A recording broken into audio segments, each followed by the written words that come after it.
Decidindo levar as coisas de seu marido falecido para o lixo, Isabela acidentalmente olhou dentro de um térmico e encontrou um esconderijo com um número de telefone dentro. Antes de começar a história, gostaria de dizer que mais de 90% de quem assiste nosso canal não se inscreve e não deixa o seu gostei. Por isso, peço humildemente que ajude o meu trabalho para que eu possa viver exclusivamente do YouTube e trazer histórias cada vez mais emocionantes, se inscrevendo e deixando o seu gostei. Que Deus os abençoe e obrigado. Ela ainda não sabia como lidar com a morte do marido. As pessoas a aconselhavam a simplesmente seguir em frente, mas o passado não a deixava em paz. Tentava se distrair, mas logo se lembrava de Miguel. Talvez seu relacionamento não tivesse sido perfeito, como o de qualquer um, e às vezes haviam discussões, mas agora ela só se lembrava dos bons momentos e constantemente se culpava por várias coisas, especialmente por não ter dado ao marido o filho que ele tanto sonhara. Ela também o torturou com ciúmes bobos, que por vezes tinham alguma justificativa. Desculpe, Miguel, fui tão estúpida. Agora nada pode ser consertado, disse Isabela para a fotografia do homem sorridente com bigode e cavanhaque, cujos olhos castanhos pareciam um pouco confusos, como se perguntassem: por que vivi tão pouco? Ao lado da foto, em uma moldura matinal, havia um espelho redondo, rosa pálido. Era bobo, mas Isabela gostava de ver seu rosto ao lado da foto de Miguel, e agora olhava fixamente para seu reflexo. Isabela ainda era jovem e bonita. Aos 30 anos, era uma loira natural com pequenos, mas expressivos olhos cinzas, que, antes, brilhavam com travessura, agora pareciam tristes. Suas feições eram regulares, mas Isabela as considerava um pouco sem graça. Ela invejava aquelas com lábios cheios, cachos, bustos generosos e tudo que as tornava distintas na multidão. Por outro lado, Isabela era a personificação da normalidade. Tudo estava exatamente certo, nem de mais nem de menos, com uma altura média, nem magra, nem cheinha. Seus ombros eram normais, a cintura existia, mas poderia ser mais fina. O mesmo se podia dizer de seus quadris, do comprimento das pernas e da espessura do cabelo. Seu caráter também era semelhante, sempre reservada, nunca se permitindo nada excessivo. Escutava mais do que falava. Para ser sincera, era quase uma rata de biblioteca e parecia apagada ao lado de seu esposo alegre. Um momento ele estava bravo por semanas. No seguinte estava carregando-a nos braços. E olhe para isso. Miguel, de todas as pessoas, partira e ela ainda estava ali, vivendo sua vida, sem poder sequer reclamar da sua má sorte. Nada nela mostrava algo diferente. Ela andava, movia as pernas e até sorria, embora fosse forçado. Somente Isabela sabia por que havia começado a andar ainda mais reservadamente, por que seus movimentos se tornaram mais lentos. Era porque tinha medo de derramar a amargura e a dor que carregava dentro de si. Claro que gostaria de fugir, de esquecer, de ir para onde seus olhos a levassem. Talvez as memórias se apagassem, parassem de roer seu interior, mas sabia que não poderia escapar de si mesma. E embora a dor seja um tesouro questionável, não restava nada do casamento, apenas aquelas coisas e uma eterna saudade da felicidade familiar não realizada que parecia ter tudo 6 meses atrás. Nada prenunciava a morte do homem de ombros largos e forte, na casa dos 30. Ele estava consertando casas de campo, ganhando muito bem, e em apenas 5 anos de casamento conseguiram economizar o suficiente para comprar um apartamento. E então, de repente, tudo acabou. Uma explosão de gás em uma pequena casa de campo. Miguel morreu e o identificaram pelo isqueiro de metal com seu nome, um presente dos amigos da infância do orfanato. Isabela decidiu não jogar as coisas do falecido fora. Seu marido tinha muitas roupas resistentes para as viagens ao campo e para o trabalho. Ele adorava pescar, então havia botas duráveis, um térmico e várias trocas de roupa. Se eu deixar tudo isso ao lado do lixo, alguém pode lavá-lo e vender em um anúncio. E nem é certo que essas pessoas realmente precisem do dinheiro. Poderia muito bem haver alguns aproveitadores pegando tudo, É melhor levar para o trabalho. Benjamin ficaria muito satisfeito.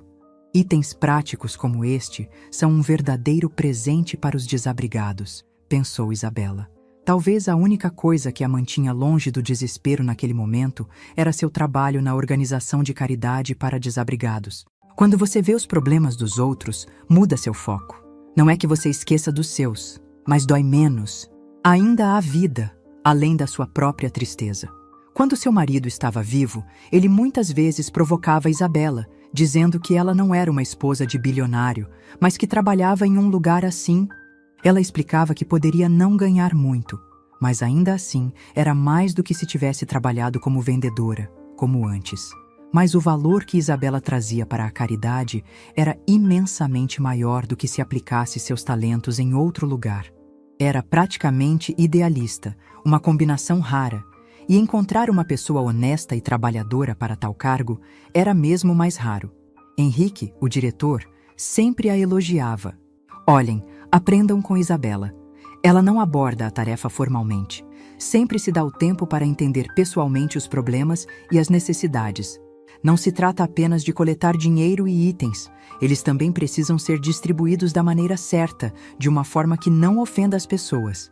Oh, por favor, Sr. Eddington, não me elogie demais, Isabela corou, mas ficou contente. O homem idoso, como ela, se dedicava inteiramente à causa. De muitas maneiras, ele se tornara uma figura paterna e mentor para ela, apoiando-a e orientando-a.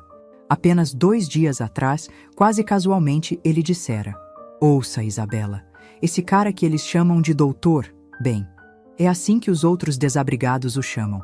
É um bom sujeito, mas não se envolve. Não consigo descobrir como ajudá-lo. Ele tem um grupo inteiro de pessoas sob sua liderança. Alguma ideia? Isabela imediatamente entendeu o que ele queria dizer. Henry não estava realmente pedindo conselhos. Ele apenas sugeria que ela tentasse se conectar com esse Benjamin, cujo nome verdadeiro era Doutor. Havia uma história por trás de seu apelido. Esse homem relativamente jovem tinha sido um médico uma vez. Rumores diziam que ele havia sido armado, cumprido pena por cirurgia clandestina, da qual o diretor do hospital era responsável. Desde então, ele estava bravo com o mundo todo, e para piorar a situação, sua vida pessoal havia desmoronado. Ele acabara de sair da prisão e sua esposa vendia seu apartamento e ia embora. No entanto, Benjamin havia assinado um poder para ela. Mas, claro, nunca esperou que as coisas terminassem assim. Sua esposa dissera que queria vender o apartamento e comprar um menor, porque estava enlouquecendo de tédio. Não conseguia trabalhar e, por isso, não tinham dinheiro. Mas o que aconteceu foi que se ela perdeu alguma coisa, foi dinheiro. Assim que o conseguiu, foi embora. Henrique descobrira tudo isso. Ele soubera pelos sujeitos que andavam por aí sob a orientação do doutor. Ele os tratava e ajudava a sobreviver. Bem, eu não sei o que fazer. Você tentou arranjar um emprego para ele, mas ele recusou, disse Isabela, apavorada. Não estava pronta para assumir tamanho peso. Sim, e também o endividaram pela situação daquele ferido, não por culpa dele. Então, mesmo que ele conseguisse um emprego agora com salário regular, ainda assim não teria nada para viver. Suas contas estão bloqueadas, a dívida é enorme e cresce a cada ano. Portanto, seu salário seria como uma gota de água no oceano. Por isso ele está assim, não quer nada, apenas consegue bicos às vezes e cuida dos seus caras, disse Henrique. Bem, posso tentar sentir a situação e depois te conto tudo. Então, Isabela realmente não entendia como poderia ajudar esse doutor. Mas quando começou a organizar as coisas de seu marido, uma ideia a ocorreu. Ela poderia dá-las a eles. Dessa forma, mataria 2 coelhos com uma cajadada só. Encontraria um bom lar para as coisas e ainda cumpriria o pedido do seu chefe. O doutor foi encontrado em seu local favorito, o lixão da cidade, com olhos azuis, queixo determinado e quase 2 metros de altura. Benjamin poderia ter sido bastante bonito se arrumasse e começasse a viver uma vida normal. Provavelmente, quando era cirurgião, as enfermeiras e os auxiliares não conseguiam se cansar dele. Como a vida se virou, pensou Isabela amargamente, mas logo se recompôs. Não poderia demonstrar pena. O doutor era um homem humilde, orgulhoso. Embora isso soasse estranho, na verdade, era frequentemente o caso na fundação deles. Mesmo que uma pessoa não tivesse a ambição em sua vida normal, uma vez que atingissem o fundo do poço, tornavam-se teimosos, sensíveis, impacientes e até arrogantes. Segundo Isabela, a pobreza, a miséria extrema e o perigo constante podiam arruinar o caráter de uma pessoa muito mais do que a riqueza. Embora, para ser honesta, a jovem não conhecesse muitas pessoas ricas, talvez apenas Edwin, o proprietário daquela casa infame, exceto por Edwin, o dono da casa infame onde seu marido morrera durante a reforma. Ele pagou até o funeral, modesto que fosse, mas ainda assim bastante considerado. Ele demonstrou simpatia, embora não fosse obrigado. Mas o proprietário da empresa onde seu marido trabalhara não deu um único centavo. Disse: "Seu Miguel foi pago em dinheiro. Ele não estava empregado oficialmente, então você não conseguirá provar nada." Sim, era como isso. Todos os ricos eram diferentes, mas os pobres eram os mesmos. O mesmo discurso e o desespero em seus olhos que tentavam esconder sob uma máscara de indiferença ou mesmo um tipo de bravura, como se dissesse: "E daí? A vida não tem medo de você. Não pode ficar pior." "Uau, isso é incrível. E nem é ano novo", disse Benjamin feliz, começando a distribuir coisas entre os outros desabrigados. "Obrigado, especialmente pelos sapatos. Ah, é bom que seu marido tivesse pés tão grandes." No último palavra, o doutor hesitou e corou. Por natureza, era uma pessoa delicada, não querendo lembrar a viúva sobre a morte do marido. Como os outros desabrigados, ele estava agudamente ciente de que ninguém deveria ser lembrado, mesmo de um pequeno ferimento, quanto mais algo tão sério. Uma pessoa não é feita de borracha. Elas suportam e suportam, mas quem sabe até onde vai a resistência? A qualquer momento, pode chegar ao ponto de ruptura. Benjamin sabia disso pela experiência, então imediatamente decidiu tentar consertar a situação. Ele colocou um rosto falsamente alegre e elogiou novamente os sapatos. "Olha, por assim dizer, não é menos e não é mais. E a alma não está colada, é sólida. Esses durarão. E se algo acontecer, veremos se dá para colocar remendos, algo bom, de uma maneira ou outra, que possamos usá-los em boa saúde." Isabela se sentiu contente que o doutor, normalmente severo e sombrio, agora estava sorrindo. E quão delicado ele era! Não fazia muitas perguntas sobre o falecido, poupando-a de uma dor desnecessária. Isabela já estava se preparando para ir embora, olhou para trás uma última vez, contente ao ver que o doutor estava admirando o térmico com um olhar de admiração. Era tão grande, e mesmo assim ele estava tão feliz como uma criança. Ele decidiu guardar aquele item para si, tudo o que sobrou ele deu para os outros. Isabela acenou para ele e seguiu em direção ao ônibus. Mas depois de caminhar cerca de 10 minutos, ouviu um suspiro animado atrás dela. Ela até se assustou. Quem sabe que tipo de pessoas ainda vivem no lixão? Sim, deveria ter concordado em deixar alguém acompanhá-la, mesmo que fosse de dia. Qualquer coisa poderia acontecer. Isabela se virou alarmada. Teve dificuldade em mover sua cabeça. Suas pernas pareciam estar enraizadas no caminho pedregoso, e seu coração começou a bater mais devagar, como se quisesse ajudar a esconder-se. Instintivamente puxou a cabeça para os ombros. "Ah, eu te assustei. Desculpe por isso. Eu deveria ter gritado para te avisar que era eu." "Que tolo, não pensei." Mesmo antes de ver Benjamin, Isabela já havia ouvido sua voz e exalou aliviada. "Sim, não vou mentir. Eu realmente estava assustada", admitiu. Suas bochechas se tornaram escarlates com a súbita onda de alívio de que o perigo tinha passado. "Bem, encontrei algo no térmico", disse o doutor, entregando-lhe uma nota com um número de telefone escrito a lápis. "É meio estranho que Miguel guardasse dinheiro num térmico. E por que ele esconderia algo de mim?" Isabela parou, não sabendo o que dizer. O vagabundo aguardava, assistindo expectante, mas ela ainda não disse nada. Então o doutor entregou o dinheiro a ela novamente. "Não precisamos de nada que não seja nosso. Posso ver que você não sabia disso. Leve isso. Somos pessoas decentes, é claro que você não está vivendo em luxo." Isabela de repente percebeu que precisava dizer algo. Forçou um sorriso e, quase inaudível, disse: Sim, fui eu que coloquei aí. Só esqueci. Vamos fazer assim. Já que você encontrou o dinheiro, que fique com você, mas preciso daquele número de telefone. Um amigo meu acabou de perder o contato. Bem, obrigado. Você tem certeza de que não vai mudar de ideia? O doutor hesitou, arrastando os pés, mas ainda assim disse: Vou te acompanhar até o ônibus, assim ninguém mais te assusta. Você se incomoda? Isabela balançou a cabeça, então caminharam juntos em silêncio. Eles provavelmente pareciam uma dupla estranha do lado de fora. O gigante de cabelo preto e desgrenhado, com roupas rasgadas, e a mulher de estatura média, arrumada, usando um gorro azul e um velho casaco de xadrez. Ele era como Gulliver dando grandes passadas, depois se virava e aguardava Isabela alcançar.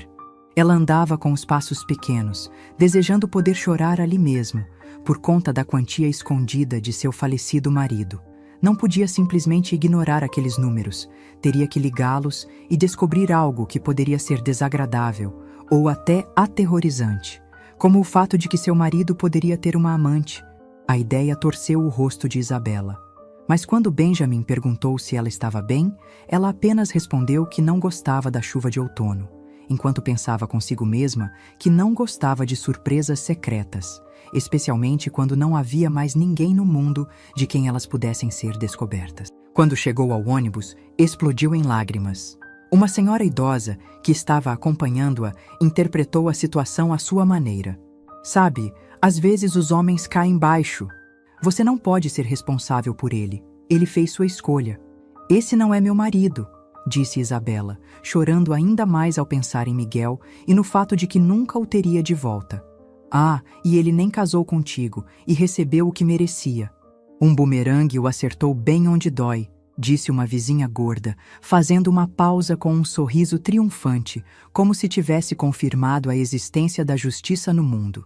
Isabela percebeu o quanto a mulher parecia satisfeita, mas não tentou discutir.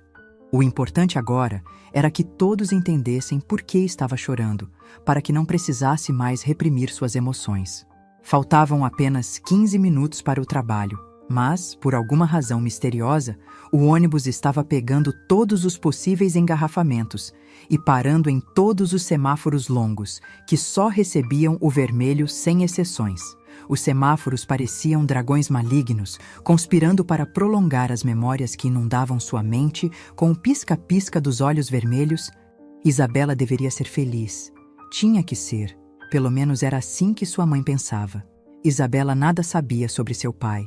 Apenas uma vez, quando tinha 10 anos, um homem de bigode desgrenhado apareceu em seu aniversário. Alto, com olhos castanhos. Sou seu pai. Ele deu a Isabela uma boneca, feia, com uma expressão boba no rosto. Naquele mesmo dia, Isabela deu o presente a uma menina de uma família grande que nunca ganhara brinquedos, porque seus pais só podiam comprar comida e algumas roupas para suas 6 crianças. Elas até conversaram sobre algo, mas Isabela não se lembrava de nada, exceto que apenas aconteceu. Desculpe, e sua mãe vai explicar tudo. Mãe, por que ele veio? E a menina perguntou dias depois. Não sei, respondeu a mãe. Veja, havia esperança de que sua consciência acordasse. A mãe contou uma história longa e retorcida, da qual Isabela conseguiu entender que o cara alto de bigode deixara sua mãe antes do casamento. Na frente de todos os convidados, simplesmente se assustou e achou que não estava pronto para tal responsabilidade. Sua mãe falava em palavras breves e sem emoção, mas as grandes lágrimas teimosas de sua mãe davam à história um tom amargo e doloroso, embora ela repetisse a cada 5 minutos que já não importava mais e que havia perdoado há muito tempo. Mãe, a consciência dele já acordou alguma vez? Isabela perguntou. Não, e eu queria tanto comprar para você um novo casaco de pele para o inverno, umas botas também. Até pedi a ele que fizesse o presente em dinheiro. Eu me humilhei. Que tola eu era. Sua mãe explodiu em lágrimas, seus ombros tremeram, seus joelhos vacilaram. Ela gemeu fraquinha como um pássaro da floresta, depois vermelha como uma onça ferida na selva, de repente atingida no coração por um único e preciso golpe de um caçador. Mãe, por que você chora à toa? Vamos apenas reformar o velho casaco.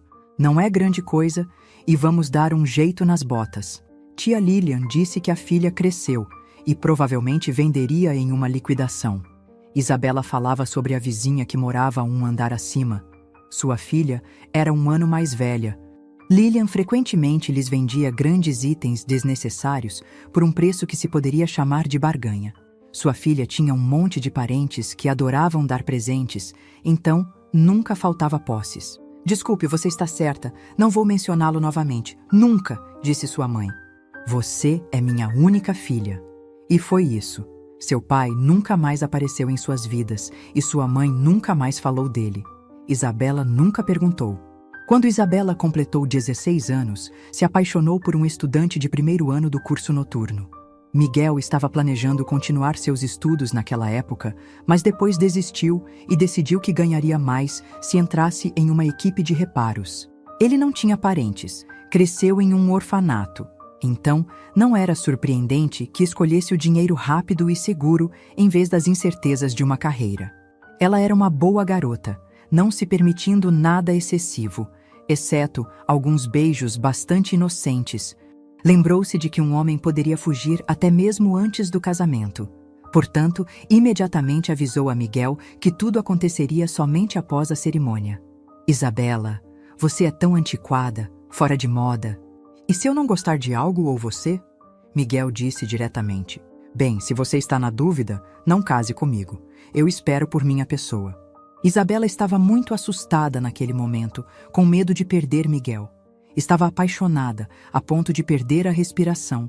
Parecia que se ele dissesse adeus, ela simplesmente sufocaria e morreria no ato. Para que Miguel não notasse suas bochechas rubras e as lágrimas prestes a cair, até virou-se e fingiu se afastar, mas o garoto a alcançou. Vamos lá, eu estava apenas brincando. Na verdade, gosto do fato de você ser tão pura. Você vai me manter fiel por toda a vida.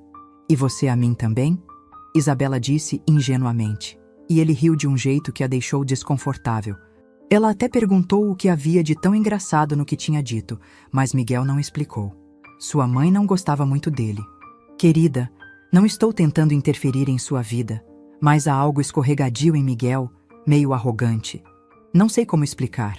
Ele é como um lagarto que corta a cauda e corre a qualquer momento. Ah, mãe, você só tem sua própria experiência. Mas Miguel é muito bom e nobre. Ele até concordou em esperar até o casamento. Naquela época, Isabela não entendia totalmente o que sua mãe tentava dizer. Somente durante a vida de casada, percebeu que seu marido não levava a fidelidade tão a sério. Isabela tinha certeza de que às vezes ele saía com outras mulheres, mas como nunca o flagrou em ato, nunca encontrou mensagens. Preferiu não pensar nisso. Não se queixava à mãe. Não queria perturbá-la. O que mais a incomodava era que ela e Miguel não tinham filhos. Havia realizado exames, mas não havia infertilidade em nenhum deles. Não se preocupe, querida, não se apresse, você ainda é jovem. Sua mãe não pressionava por netos como muitas outras faziam. Ela só queria que a filha fosse feliz.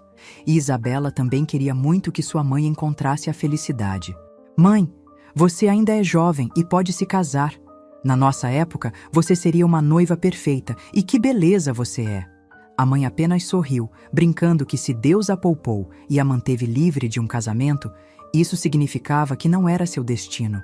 Não valia a pena tentar. O sinal era muito óbvio. Somente quando Isabela completou 25 anos, sua mãe finalmente lhe contou por que, quando tinha 10 anos, havia chamado o pai. Na verdade, por muitos anos, sua mãe lutou contra o câncer e conseguiu isso de forma que Isabela nunca percebeu. Ela dizia que estava emagrecendo e querendo um novo estilo, por isso usava perucas. Quando Isabela era pequena, às vezes pedia à vizinha Lilian para ficar com ela. Somente agora todos os detalhes do quebra-cabeça se encaixavam.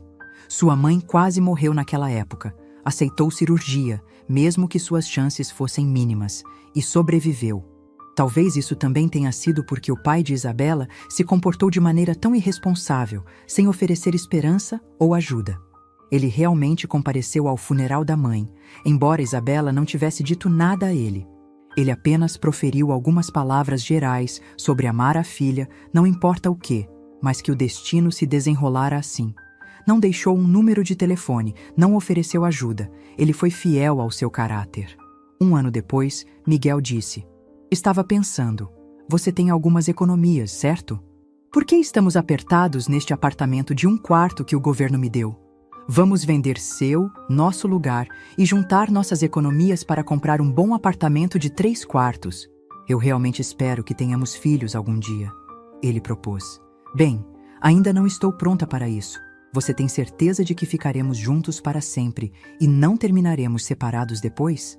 Durante aquele tempo, embora Isabela se sentisse solitária, não podia deixar de perceber as conversas animadas de seu marido no banheiro. Ele sempre ligava a água para que a esposa não o ouvisse. Isabela perguntou por que ele precisava falar lá, mas Miguel murmurou algo incompreensível em resposta e corou. Ele também a acusou de ser egoísta, consumida pelo luto da morte de sua mãe e esquecendo dele. Era difícil para ele olhar para seu rosto triste e sem brilho o dia todo. Isabela até começou a pensar que talvez seu marido tivesse perdido o amor por ela e estivesse planejando se divorciar. Então, ele apresentou essa proposta de unir os apartamentos. Ficou claro que ela estava em dúvida se era uma boa ideia. "Isabela, você está errada em não confiar em mim. Só porque às vezes converso com amigos para me distrair, não significa que você não seja importante para mim. Nunca te traí, confie em mim. E quero ter filhos apenas com você", disse ele. Depois de um tempo, Isabela concordou, porque após aquela conversa, seu marido realmente mudou para melhor.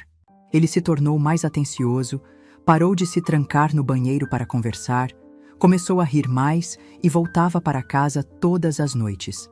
Ela pensou que talvez não tivesse nada a perder, porém ambos tinham o mesmo tipo de apartamentos de 1 quarto. Sim, o dela era um pouco melhor, mas seu marido estava contribuindo para as economias. Ninguém poderia dizer que era um negócio desigual, então ela decidiu apoiar a ideia. O principal motivo era seu desejo de dar um passo em direção ao marido, começando do zero. Ela pensou que se houvesse 1 quarto para o bebê, ele realmente viria. Isabela até preparou um dos quartos como um quartinho de bebê, mas a tão desejada gravidez nunca chegou e logo seu relacionamento com o marido deslizou de volta ao padrão antigo. Ele desaparecia por semanas em suas aventuras de pesca. As conversas no banheiro recomeçaram e agora, às vezes até aconteciam à noite, sempre voltando para casa bem tarde. Ainda havia coisas boas em sua vida com Miguel. Ele prestava muita atenção a ela. Não a impedia de trabalhar, abrindo espaço para fornecer ajuda ao abrigo, embora frequentemente fizesse comentários irônicos sobre seu trabalho e salário. Contudo, nunca esqueceu seu aniversário ou o aniversário de casamento. Ele sempre lhe deu presentes, era atencioso e nunca deixou de fazer elogios. Não era que Miguel fosse um príncipe perfeito, mas ainda assim era um marido bastante decente. Eles passaram muito tempo juntos. Ele estava sempre pronto para escutá-la. E o mais importante, quase nunca a recriminava por não conseguirem ter filhos. Ele mesmo dizia: "Isabela, não se preocupe tanto. Família não se resume apenas a ter filhos. O importante é que nos encontramos. Se você tiver uma criança, ótimo. Se não, daremos um jeito. Além disso, sempre podemos adotar." Portanto, quando Isabela ficava chateada com ele, sempre se lembrava de quão raro era encontrar um homem tão compreensivo. De fato, algumas vezes até ajudava a limpar. Não era sempre, mas acontecia. E em feriados ele ajudava a cozinhar. E o mais importante, ele foi seu primeiro amor e seu primeiro homem. Por isso estava disposta a perdoá-lo por muita coisa. Assim, quando parecia que ele a estava traindo ou se distanciando, Isabela lembrava-se de que, muito provavelmente, estava apenas exagerando e querendo um marido perfeito, mas era muito sortuda como estava. "Ei, senhora, vamos fazer um segundo passeio. Então, você terá que pagar novamente pela excursão pela cidade." Isabela despertou do exame do motorista, que já entrara na cabine e teve que puxar seu ombro, aparentemente incapaz de conseguir sua atenção de outra forma. Ela havia adormecido ou estava tão perdida em pensamentos? "Desculpe, eu estava sonhando acordada. Foi um dia difícil." Não vou embarcar no segundo passeio." Com essas palavras, Isabela desceu do ônibus e seguiu para o trabalho. "Não se esqueça do seu telefone ou você perderá seu encontro", disse o motorista, entregando-lhe um pedaço de papel colorido no qual Isabela havia copiado o misterioso número de telefone da nota. Oh, obrigada. Isabela quase deixou cair o amaldiçoado lembrete de seu passado. E talvez tivesse sido melhor se o tivesse feito. Não teria que chamar e descobrir algo sobre Miguel. A etiqueta era vermelha, parecendo um semáforo em alerta, quase gritando: "Não entre no passado, deixe isso em paz. Você vai libertar alguma força desconhecida da garrafa e como você a recuperará?" Isabela pensou sobre isso a semana toda. Mas quando o próximo fim de semana passou e um novo começou, pensou que era melhor saber de tudo do que continuar sofrendo. Na semana passada, ela havia perdido um pouco de peso e quase completamente perdido sua aparência juvenil. A foto de Miguel, de repente, parecia quase desagradável. O homem falecido olhava-a da moldura preta, autoconfiante e cínico. Então, antes que sua mente quebrasse totalmente, Isabela decidiu descobrir tudo. Ela discou o número quase imediatamente. Um homem atendeu. "Orfanato, como posso ajudar?" "Bem, você vê, meu marido deixou este número de telefone." Isabela não tinha certeza do que mais dizer. Não entendia por que seu marido havia escrito o número do orfanato em uma nota bancária. "Qual é o sobrenome dele?" perguntou a voz do outro lado com firmeza, como se Isabela tentasse enganá-los. Ela deu o sobrenome, primeiro nome e sobrenome. Somente então percebeu que precisava mencionar que Miguel não estava mais vivo, mas não teve chance. O cuidador que atendeu já começou a folhear o registro de visitas. "Ah, sim, Miguel visitou José. O garoto é muito legal, mas tem alguns problemas. Atraso no desenvolvimento. A mãe dele morreu durante o parto. Dizem que ela foi avisada de que, se desse à luz, não sobreviveria, nem ela nem o bebê, ou ambos." "Interessante", pensou Isabela. "Por que ele não me pergunta quem eu sou? Bem, o que posso fazer? Esse deve ser o filho ilegítimo de meu marido. Embora exista a chance de que ele quisesse adotar alguém e estava procurando isso, não teve tempo de me contar. É minha culpa não ter filhos." Esses pensamentos cruzaram sua mente, enquanto o cuidador continuava falando sobre o menino de 7 anos. "Então, você está planejando adotar o garoto?" Gregório perguntou repentinamente. Isabela sentiu como se tivesse levado um tapa na cara, ou como se alguém tivesse jogado água fria em sua face. "Então é isso que ele estava fazendo sem me contar?" O cuidador estava prestes a desligar, mas Isabela disse que havia encontrado o nome e o número escrito na nota, e que o marido já não estava entre os vivos. "Ah, eu gostaria de poder dizer algo diferente, mas realmente vi seu marido. Não sei que tipo de relacionamento vocês tinham, mas quero dizer que não era você quem vinha com ele. Eu nunca estive no seu orfanato", contra-argumentou Isabela. "Bem, não sei o que mais dizer. Se precisar de algo, não hesite em ligar", disse o cuidador, encerrando a conversa. Ao final da ligação, Isabela pegou a foto do marido da prateleira e a arremessou contra a parede com toda a sua força. "Então você está vivo, é isso? Vivendo em algum lugar sem mim, como se nada tivesse acontecido, planejando adotar esse José e não se importando nem um pouco com sua esposa." A moldura plástica não se quebrou. Isabela pegou a foto, limpou a poeira e a colocou de volta em seu lugar. O que aconteceria se o cuidador estivesse enganado? Afinal, qualquer coisa pode acontecer na vida. Deve haver uma explicação razoável. O que eu devo fazer? Não posso exatamente ficar espreitando o orfanato como uma stalker. Ninguém me deixaria fazer isso, e as filmagens não ajudariam em nada. O cuidador deixou isso claro. Devo ligar para Edwin Brick, o proprietário da casa onde Miguel morreu. Talvez ele possa ajudar. Pode ser que ele perceba alguns detalhes que eu perdi. Isabela se lembrou de que não houve realmente um processo de identificação. Eles só encontraram o isqueiro de Miguel e seus sapatos meio queimados. Não havia sequer um teste de DNA. Miguel havia nascido em um orfanato, e ninguém sabia se ele tinha parentes vivos, e se tivesse, onde encontrá-los. Isabela não queria realmente desenrolar esse nó, mas não consegui parar de pensar que seu marido ainda poderia estar vivo. Isso não a deixava em paz. Relutantemente, discou o número do empresário. "Vamos nos encontrar. Entendo que é difícil lidar com a morte de um ente querido", pensou Edwin, já que Isabela queria apenas conversar novamente sobre a morte do marido e ver o exato local onde encontraram seu corpo. No dia seguinte, ela tirou o dia do trabalho e foi à casa fatídica, esperando descobrir quaisquer detalhes.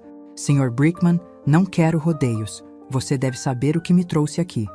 Isabela expôs honestamente os detalhes de sua conversa com o cuidador. O empresário não achou que ela estivesse louca, como teve medo. A loira de meia-idade, já começando a ficar grisalha e de baixa estatura, olhou para ela com olhos perspicazes. Sabe, havia um compartimento oculto em minha casa. Eu mantinha uma grande quantidade de dinheiro e algumas joias lá. Não ache que é nada ilegal, apenas consegui evitar o pagamento de alguns impostos.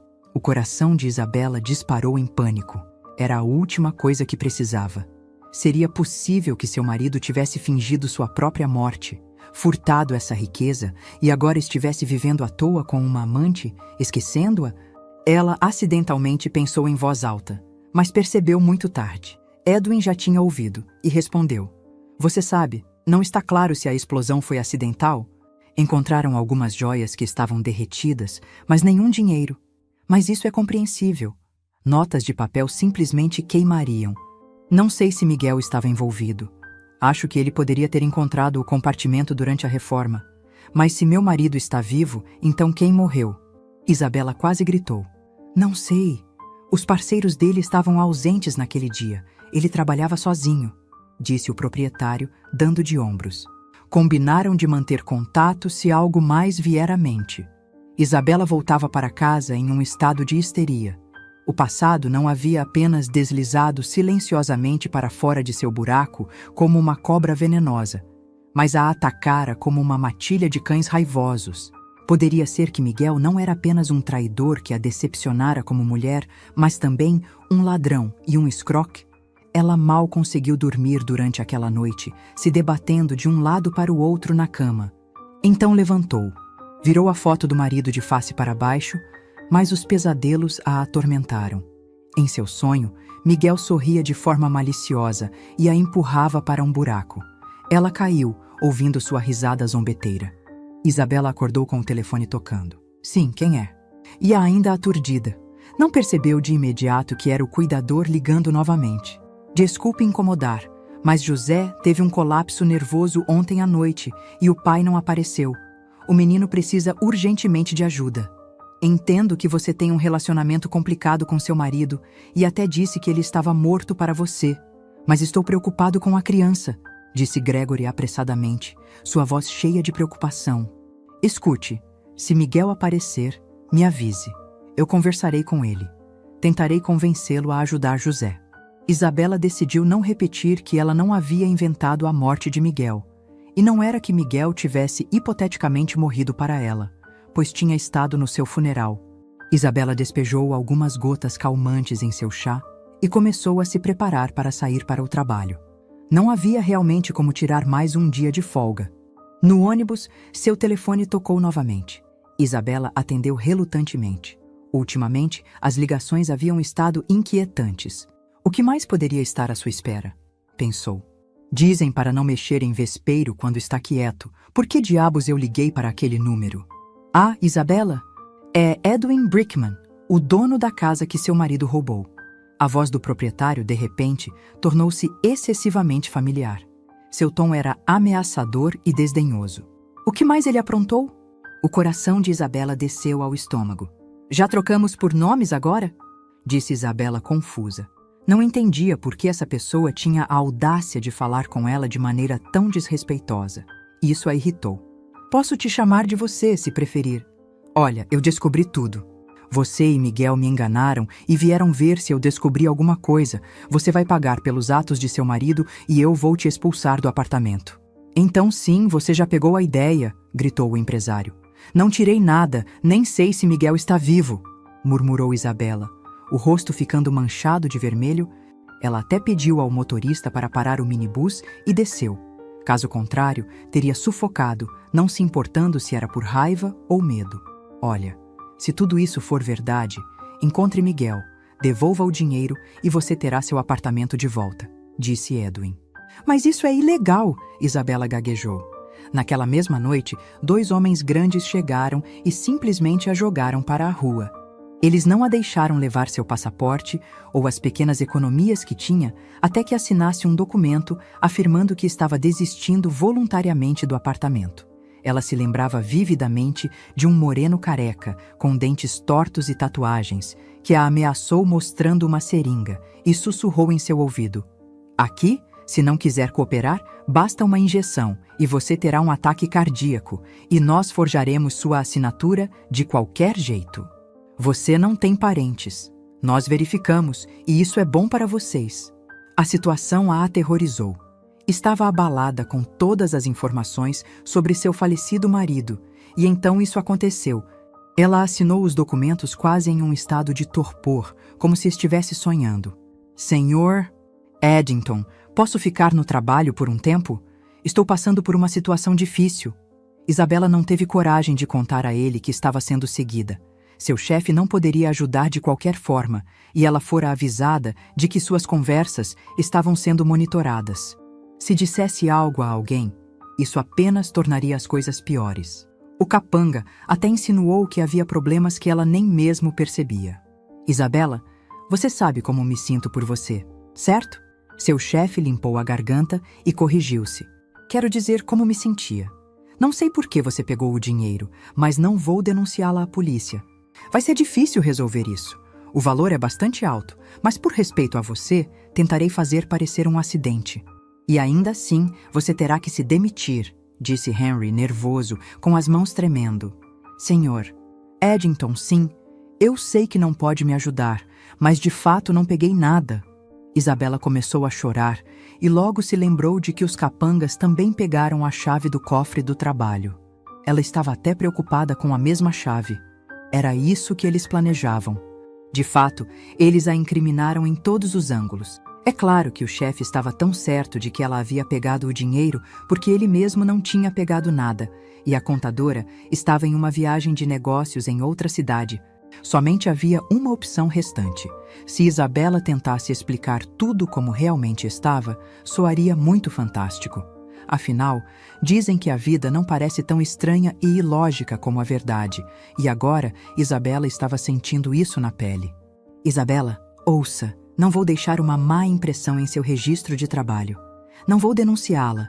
Entendo que você passou por muito, mas ainda assim deveria ter me contado tudo diretamente em vez de roubar pelas costas. Mas agora, como entendi, você não está disposta a devolver o dinheiro de forma alguma e não tenho outra escolha a não ser te demitir", disse seu chefe, seu rosto ficando pálido enquanto falava. Com lágrimas nos olhos, Isabela escreveu sua carta de demissão e saiu em silêncio, olhando para os olhos vermelhos de seu chefe que tremiam enquanto ele falava. Ele é um bom homem, mas estava certo de que ela era culpada. Agora ficava sem um lar, sem trabalho e, aparentemente, não era mais viúva, mas abandonada. "O que eu faço?" Isabela olhou tristemente para a orla que estava sendo reformada. Havia um lugar conveniente com uma corrente forte e profundidade suficiente. Era tentador. Não posso simplesmente desistir. Minha mãe sempre disse que os que estão lá em cima sabem melhor quem e quando levar. E se uma pessoa ainda está viva, significa que as coisas podem mudar para melhor, pensou Isabela. De repente, alguém por trás dela disse: "Que tal um chá?" O curandeiro sorriu, seus dentes surpreendentemente brancos e uniformes para um sem-teto, oferecendo-lhe uma xícara de seu térmico, que a havia colocado naquela confusão em primeiro lugar. "Claro", Isabela suspirou, e por algum motivo aceitou a xícara e contou-lhe tudo. Ele parecia acreditar nela. Ficou em silêncio, não surpreso com nada, apenas fazendo algumas perguntas. "Bem, eu me pergunto por que precisávamos daquela barraca isolada. Você sabe, é uma coisa estranha. Um dos desabrigados não era desabrigado, apenas estava bravo com a esposa. Agora eles se reconciliaram, e ele mesmo foi culpado por isso. Gastou todas as economias em bobagens, mas esse não é o ponto. Então, esse Ramon nos deu a barraca ontem. Eu disse que apenas algumas pessoas poderiam caber aqui, no máximo, para uma princesa, talvez. E ele disse: "Não fique bravo, é tudo o que posso fazer por enquanto. Talvez alguém fique doente, então ajudarei mais quando conseguir um trabalho. Você está sugerindo viver em um lixão? Isabela perguntou. Não é tão ruim assim. Na verdade, não quis te ofender, mas se não houver outras opções... O curandeiro começou a se explicar. Não há outras opções. Isabela não tinha amiga há muito tempo. Sua única amiga havia se casado com um alemão e então desaparecido do radar. Não queria nada na nova vida próspera que a lembrasse da infância pobre em uma família grande. Bem, então vamos. Não se preocupe, eu vou te proteger. Temos comida organizada. Você se lembra do Denis? Ele ajuda em um restaurante, eles dão comida para a gente lá e não são só restos. Comida normal, apenas de ontem. Precisamos apenas arranjar algo para roupas. Vamos encontrar uma solução. Benjamin estava pintando um quadro brilhante de seu futuro juntos, tentando confortá-la. Mas Isabela, ainda entendendo que não conseguiria viver assim por muito tempo, ficou contente por ter conseguido pegar seu tablet. Pelo menos poderia escrever um blog sobre sua vida e sobre os outros desabrigados. Talvez alguém os ajudasse. Afinal, havia pessoas solidárias por aí. Mas ainda faltava provas suficientes para ir à polícia. E seu marido já fora enterrado. O que poderia realmente reivindicar contra um falecido? Obrigada, Benjamin, por lembrar-se da bondade. Você pode me ajudar a colocar algum dinheiro no meu telefone? Eu pensei em uma ideia. E ela lhe contou sobre o blog. O curandeiro disse que não se opunha, mas precisava consultar os outros primeiro. Eles poderiam não querer a atenção. Assim fazemos aqui. Ninguém pergunta sobre o passado de alguém, a menos que escolham compartilhar. Ele explicou. Algumas semanas se passaram, e Isabela percebeu que a barraca não era tão ruim quanto imaginara. Ninguém a incomodava e a maioria das pessoas apoiava sua ideia. Entre eles, começaram a chamá-la de Isabela, a resiliente, porque ela não havia desistido, mesmo em uma situação tão difícil. Benjamin conseguiu encontrar um terno quente, de um tamanho um pouco maior. Ele também conseguiu lhe arranjar suéteres, meias, produtos de higiene e roupas íntimas, entregando tudo a ela. Logo, Isabela encontrou lugares onde podia tomar banho de graça e onde eram distribuídas refeições gratuitas para desabrigados. Parecia que havia mais desses lugares do que conhecera enquanto trabalhava no abrigo.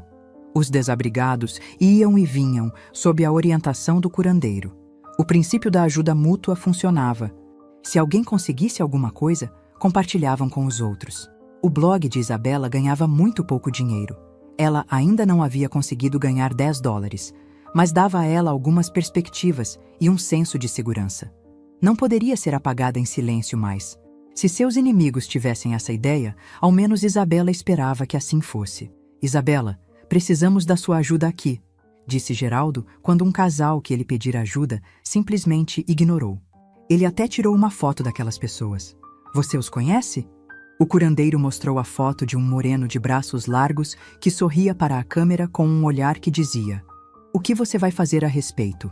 Atrás dele, uma loira encaracolada de casaco vermelho fez uma expressão desaprovadora.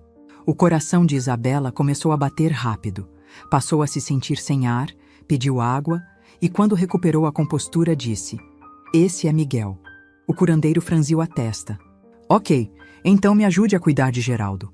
Quando ele se sentir melhor, tentaremos perguntar mais a ele. Talvez ele lembre de mais alguma coisa." "Improvável", suspirou Isabela. Já havia se conformado com seu destino cruel e até começara a pensar com calma sobre a ideia de que poderia acabar sua vida em um lixão. Mas a foto provocou algo dentro dela. Queria sobreviver, não importava o que acontecesse. Uma semana depois, Geraldo começou a se recuperar.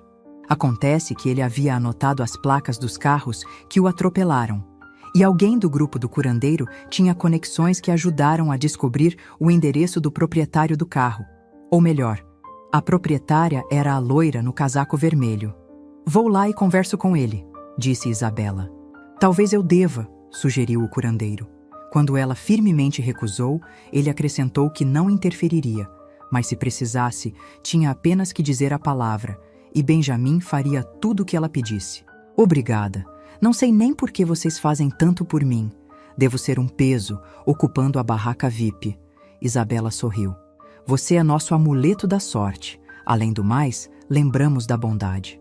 E honestamente, se as coisas tivessem sido diferentes, o curandeiro de repente corou ao dizer isso. Mas Isabela entendeu de qualquer forma que ele gostava dela. Estranhamente, ao longo desse curto tempo, Isabela também desenvolveu um carinho por Benjamin, mas um casamento em um lixão era um pouco demais. Portanto, não expressou seus sentimentos. Aparentemente, os outros desabrigados, de algum modo, descobriram que Isabela, a desesperada, era a noiva do curandeiro. Isso foi sussurrado aos novatos, embora, em segredo, Isabela ouviu. E claro, Benjamin sabia de tudo. Para o encontro com seu marido, Isabela colocou suas roupas habituais, arrumou-se e até se maquiou. Não queria parecer patética. Ela apertou o interfone. O que vou dizer se a amante dele sair? Pensou confusa. Mas então a porta se abriu, e lá estava ele. Havia deixado a barba crescer, sua mustache estava mais longa. Não daria para reconhecê-lo facilmente, mas Isabela imediatamente percebeu. Era Miguel. Não está nada mal para um homem morto, disse ela, embora tivesse outras frases preparadas. Queria perguntar como ele se atrevia a fazer tudo isso, mas acabou dizendo apenas a primeira coisa que lhe veio à mente. Obrigado, mas você realmente perdeu seu brilho. Sentiu minha falta?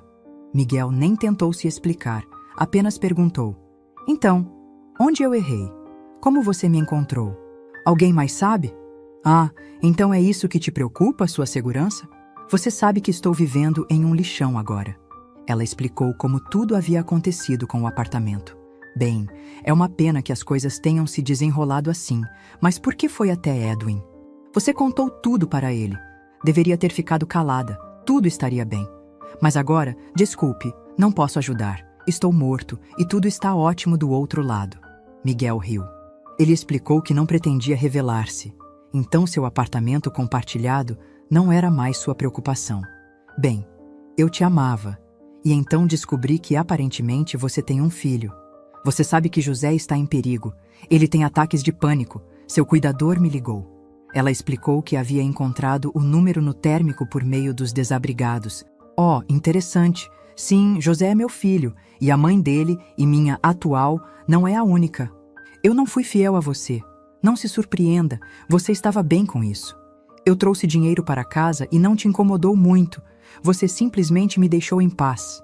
Pela sua conta, eu já tinha algumas suspeitas, mas você disse que queria filhos e viver comigo para sempre. Eu acreditei em você. Isabela chorou, se sentindo como se tivesse perdido o fôlego. Miguel olhou para ela com os olhos frios e sem emoção de um réptil. Sua mãe o comparara a um lagarto, mas isso era um erro.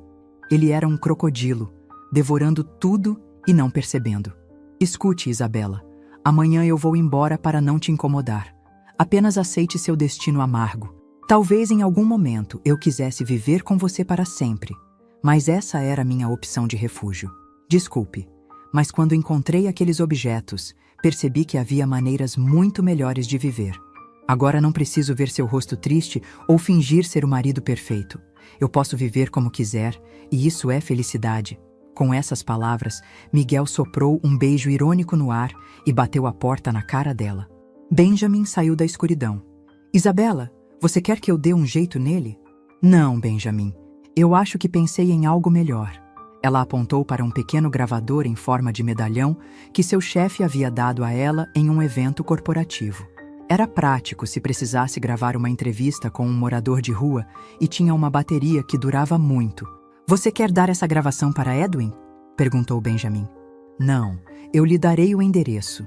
Afinal, meu marido planejava mudar amanhã. Isabela imediatamente ligou para Edwin e explicou todos os detalhes. Casualmente, ela acrescentou: espero que você se lembre de como, com a ajuda de seus homens, me intimidou a assinar aqueles papéis do apartamento. Portanto, não se esqueça de voltar com ele.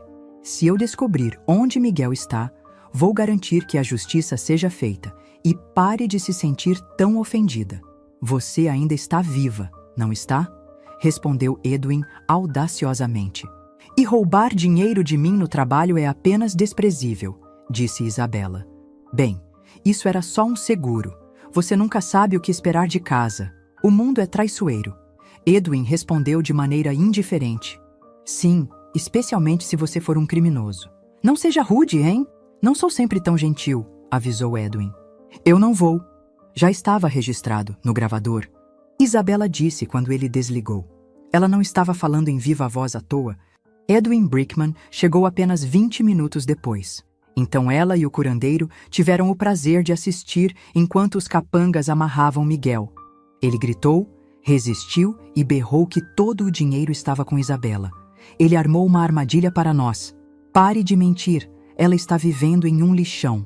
Nenhuma mulher faria isso se ainda tivesse alguma coisa para perder, disse Edwin. Você não a conhece bem. Por dinheiro, ela faria muito pior. Miguel continuou gritando. O curandeiro então disse a Isabela. Parece que ele descobriu que seu encontro com ele está relacionado a este. Isabela riu baixinho. Depois de tudo o que aconteceu, seu marido definitivamente merecia isso. Uma semana se passou, mas Edwin ainda não tinha a intenção de devolver o apartamento. Quando Isabela pediu uma resposta direta, ele disse: Estou mantendo isso por danos emocionais e você deveria estar feliz por estar viva. Como eu deveria saber? Talvez você tenha embolsado alguma coisa. Dessa maneira, a perda é menor. O curandeiro ouviu essa conversa. Por que você está perdendo tempo com esse criminoso? Leve a gravação para a polícia e deixe que eles cuidem disso. Pare de sofrer sozinha. Desta vez, Isabela concordou. Quando a polícia chegou para prender Edwin, descobriram Miguel amarrado no porão de sua casa. Ele estava espancado e à beira da desidratação. Praticamente não tinha comida e água era uma raridade. Assim, o conselho de Benjamin salvou a vida de seu ex-marido. A polícia também descobriu que o dinheiro que Miguel havia roubado não foi lavado como Isabela havia reivindicado, mas era, na verdade, proveniente de contrabando de Edwin. No final, tanto Miguel quanto Edwin, junto com os capangas que ajudaram, foram investigados. Edwin Brickman, sem saber, contribuiu para a popularidade do blog de Isabela. Um jornalista escreveu um artigo acusando-a de ser uma fraudadora e mencionava essa raposa astuta que só queria mais fama. Estava vivendo em um lixão para isso. Mas as notícias não foram como Edwin esperava. Isabela rapidamente ganhou um enorme número de seguidores, e os jornalistas ajudaram-na a recuperar seu apartamento rapidamente. Ela também se tornou convidada em muitos programas de TV populares. Em um deles, Henrique até se desculpou com ela, praticamente se ajoelhando. Desculpe, sou um velho tolo. Se eu soubesse que você não era culpada, que tudo estava tão ruim. Dizem que não se deve julgar ninguém, disse Isabela, e ela perdoou. Mas decidiu que não trabalharia mais na antiga fundação. Ao invés disso, abriria a sua própria, embora não esperasse fama ou reconhecimento. Havia tantas doações e propostas de ajuda que se tornou uma possibilidade real. A primeira coisa que Isabela fez foi ajudar os desabrigados da equipe do curandeiro, que se tornaram como uma família para ela, a retomar a vida normal. Alguns, ela ajudou a encontrar empregos. Outros se reconciliaram com suas famílias. Alguns se mudaram para um abrigo adequado, que ela alugou, e começou a ajudar os outros. Quanto a Benjamin, Isabela o ajudou a ter sua licença médica restaurada. Jornalistas com quem havia feito amizade conduziram suas próprias investigações e trouxeram detetives. Aconteceu que o diretor do hospital que havia incriminado Benjamin estava planejando fazer o mesmo com outro médico indesejado. Assim, a investigação não só salvou Benjamin, mas também outro cirurgião inocente. Agora o curandeiro estava de volta a seu antigo eu. Ele recomeçou a tratar pacientes. O primeiro passo de Isabela foi se encontrar pessoalmente com o cuidador do orfanato e, após algum tempo, decidiu adotar José. Não se preocupe, ele é muito inteligente. Apenas um leve atraso no desenvolvimento, mas com os cuidados adequados, você mal notará, disse Gregório. Ele se revelou uma boa pessoa. Ele e sua esposa haviam adotado e acolhido 5 crianças, escolhendo especificamente os chamados casos problemáticos. Eles também tinham 2 crianças biológicas. O cuidador não estava mentindo. José logo começou a atingir os marcos de desenvolvimento e rapidamente se igualou aos outros meninos de sua idade. Mãe, por que você não casa com o Benjamin? É porque ele não gosta de mim? Perguntava o menino, perceptivo, enquanto rapidamente percebeu que o autocirurgião não estava apenas interessando-se por Isabela por compaixão. José, por que você está dizendo isso? Ninguém poderia não gostar de você. Agora cuide de seus livros. Nosso novo tutor está vindo hoje. Isabela respondeu, não querendo discutir sua vida pessoal com seu filho. Era difícil explicar que não se tratava apenas de decidir casar pela segunda vez, mesmo que gostasse muito da pessoa. Sim, Benjamin ainda não tinha proposto, embora parecesse evidente que ele gostava dela. José correu para abrir a porta quando o novo tutor chegou. Era uma mulher de cabelos encaracolados. Sua face parecia familiar. Isabela até perguntou se já tinham se encontrado antes, mas a mulher balançou vigorosamente a cabeça. Mãe, não gosto dela, disse José. Bem, as crianças nem sempre gostam de estudar, respondeu Isabela, tentando lidar com a situação. Depois das aulas, você vai ver que ela é uma professora ótima. Na hora em que ela se preparava para entrar no meio da confusão, o interfone tocou novamente. Ah, Benjamin, precisamos da sua ajuda, disse José, ao que imediatamente começou a contar tudo. Benjamin sugeriu que não perdessem tempo e que fossem à polícia. Assim, montaram uma vigilância no apartamento de Isabela. Quando os agressores tentaram arrombar a porta, tanto eles quanto as outras pessoas foram capturados. Foi assim que Isabela conheceu a última amante de seu marido, a mulher que ela havia visitado uma vez. Catarina confessou que estava muito brava com Isabela por não deixá-la desfrutar adequadamente do dinheiro roubado de Miguel. Bem, ainda bem que o José é tão vigilante, né? Ele está se tornando um verdadeiro detetive.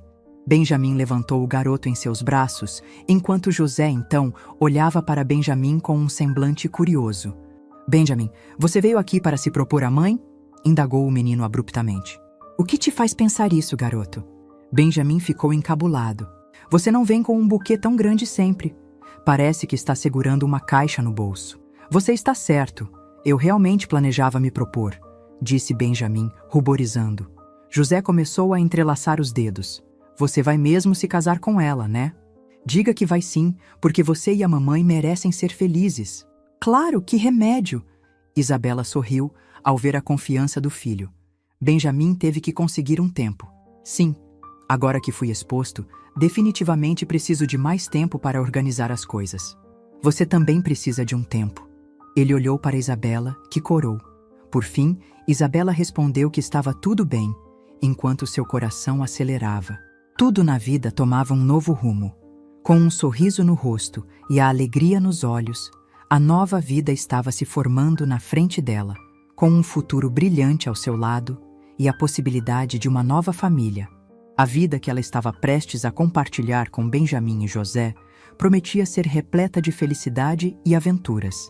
Assim, os dias passaram e a vida de Isabela floresceu de uma maneira que ela nunca poderia ter imaginado.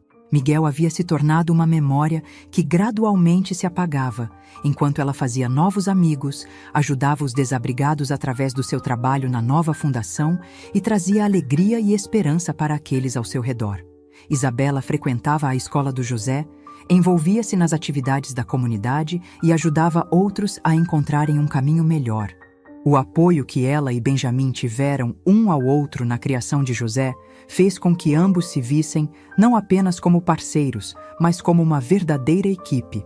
O relacionamento entre Isabela e Benjamin se fortaleceu a cada dia, e as pequenas interações entre eles se tornaram um bálsamo que curava feridas do passado. Ele a apoiava em todas as suas iniciativas e, por sua vez, ela sempre incentivava Benjamin em sua carreira médica. Afinal, nenhum dos dois era perfeito, mas juntos estavam criando algo belo e significativo. Finalmente, o grande dia chegou, quando Benjamin decidiu fazer sua proposta oficial. Ele escolheu um lugar especial, um jardim maravilhoso no parque, onde eles tinham compartilhado algumas de suas melhores memórias. Sob a luz do sol poente, com flores ao redor e a energia do amor no ar, ele se ajoelhou e perguntou: Isabela, você me faria a honra de ser minha esposa? Lágrimas de felicidade escorriam pelo rosto de Isabela enquanto ela respondia: Sim, 1000 vezes sim. E assim, estavam prontos para dar um passo importante, construindo um futuro juntos e aguardando ansiosos por tudo o que estava por vir.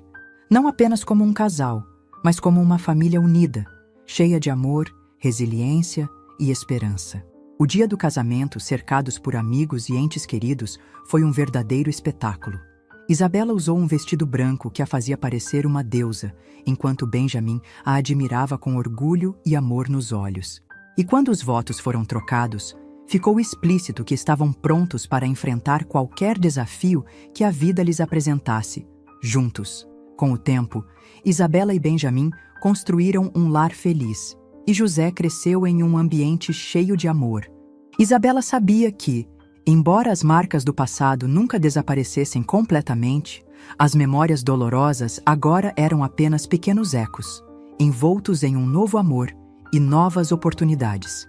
Nessa nova jornada, Isabela encontrou não somente a felicidade, mas também a força que não sabia que tinha. A vida era cheia de recomeços, e aquele era apenas o começo de uma nova e maravilhosa história.